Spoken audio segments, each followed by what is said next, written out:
Hi friends, welcome back to my channel. ഞാൻ ഇന്ന് ചെയ്യാൻ പോകുന്നത് സോളാർ പാനലിൻ്റെ വർക്കിങ്ങും അതുപോലെ തന്നെ സോളാർ പാനൽ ഫിറ്റ് ചെയ്യുമ്പോൾ ശ്രദ്ധിക്കേണ്ട കാര്യങ്ങളാണ് ഞാനിവിടെ വിവരിക്കാൻ പോകുന്നത്. നേരെ വീഡിയോസിലേക്ക് പോകാം.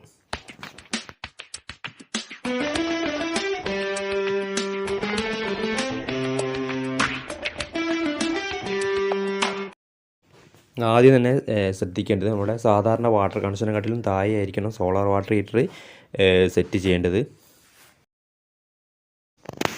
അതുപോലെ തന്നെ നമ്മുടെ വാട്ടർ കണക്ഷൻ ടാങ്കിൽ നിന്ന് വരുന്ന കണക്ഷനിൽ നിന്ന് നമ്മുടെ സോളാർ വാട്ടർ ഹീറ്ററിൻ്റെ ഇൻപുട്ടിലേക്ക് പോകുന്ന ലൈനിലേക്ക് ഒരു വാൽവ് വെക്കുന്നത് നല്ലതാണ്. എന്തെങ്കിലും കംപ്ലൈൻ്റ് ഒക്കെ വരികയാണെങ്കിൽ നമുക്ക് ആ വാൽവ് പൂട്ടിക്കഴിഞ്ഞാൽ നമ്മുടെ സോളാർ വാട്ടർ ഹീറ്ററിൽ എന്തെങ്കിലും കംപ്ലൈൻറ്റ് വന്നാൽ ഇവിടെ ഈ വാൽവ് പൂട്ടിയാൽ മതി. അതുപോലെ തന്നെ ഈ പോണ വഴിയിൽ തന്നെ നമ്മൾ ഈ ഒരു ഇൻലെറ്റിലേക്ക് കൊടുക്കുന്നതിൻ്റെ മുമ്പ് തന്നെ നമ്മളൊരു നോൺ റിട്ടേൺ വാൽവ് കൂടി വെക്കുന്നത് നല്ലതാണ്, ബ്രാസിൻ്റെ. അത് എന്തിനാണെന്ന് വെച്ചാൽ എന്തെങ്കിലും കാരണവശാൽ ഈ ഒരു ചൂടുവെള്ളം നമ്മുടെ ഈ ടാങ്കിലേക്ക് റിട്ടേൺ പോകാതിരിക്കാൻ വേണ്ടിയിട്ടാണ് അത് ചെയ്യുന്നത്. പിന്നെ അതുപോലെ ഇത് ചൂടായി കഴിയുന്ന വെള്ളം പുറത്തേക്ക് പോകുന്നത് ഇതിൻ്റെ ടാങ്കിൻ്റെ മുകൾ ഭാഗത്തു നിന്നാണ് കണക്ഷൻ എടുക്കുന്നത്. CPVC ഉപയോഗിച്ചാണ് നമ്മൾ കണക്ട് ചെയ്യുന്നത്. ഇതിനൊരു എയർ പൈപ്പ് ഇട്ടിട്ടുണ്ട്. അത് നമ്മുടെ സാധാരണ വാട്ടർ ടാങ്ക് കണക്ഷനെക്കാട്ടിൽ ഹൈറ്റിലായിരിക്കണം. ഇത് നേരെ നമ്മുടെ ഡെലിവറി പോകുന്നത് നമ്മുടെ എങ്ങോട്ടാണ് വേണ്ടത് വെച്ചാൽ അങ്ങോട്ട് നമ്മൾ ഈ പൈപ്പിൻ്റെ നമ്മൾ എത്തിക്കുകയാണ് ചെയ്യുന്നത്. ഇതാണ് നമ്മുടെ സോളാർ വാട്ടർ ഹീറ്ററിൻ്റെ മെയിൻ ടാങ്ക്. ഇതിൻ്റെ താഴെ ഭാഗത്താണ് നമ്മുടെ കോൾഡ് വാട്ടർ, അതേപോലെ തന്നെ ചൂടാവുന്ന വെള്ളം ഇതിൻ്റെ മുകളിലേക്കാണ് വരുന്നത്. ചൂടാവുന്ന വെള്ളത്തെ തണയാതെ നോക്കാനുള്ള ആവരണം ഇതിൽ ചെയ്തിട്ടുണ്ട്. നമ്മുടെ ഈ സോളാർ വാട്ടർ ഹീറ്റർ വർക്ക് ചെയ്യുന്നത് ETC ടെക്നോളജിയാണ്. ETC ടെക്നോളജി പറഞ്ഞാൽ ഇവാക്വേറ്റഡ് ട്യൂബ് കളക്ടർ എന്നാണ് ഇതിൻ്റെ ഫുൾ ഫോം.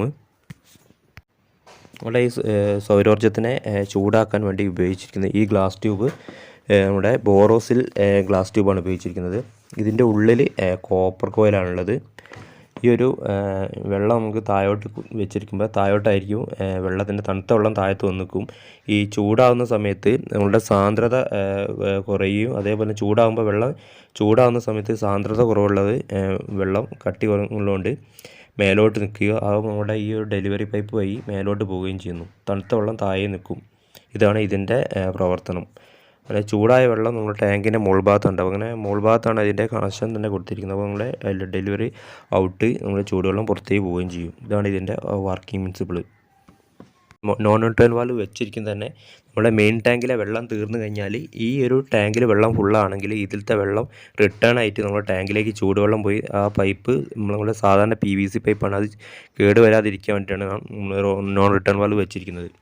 അപ്പോൾ ഫ്രണ്ട്സ്, ഞാൻ ഈ വീഡിയോ ഇവിടെ വൈൻഡപ്പ് ചെയ്യുകയാണ്. നിങ്ങൾക്ക് ഈ വീഡിയോ ഉപകാരപ്രദമായി വിചാരിക്കുന്നു. ഉപകാരപ്രദമാകുകയാണെങ്കിൽ സബ്സ്ക്രൈബ് ചെയ്യുക, ലൈക്ക് ചെയ്യുക, കമൻറ്റ് ചെയ്യുക. അപ്പോൾ നല്ലൊരു വീഡിയോ ആയിരിക്കണം. Okay, bye, see U.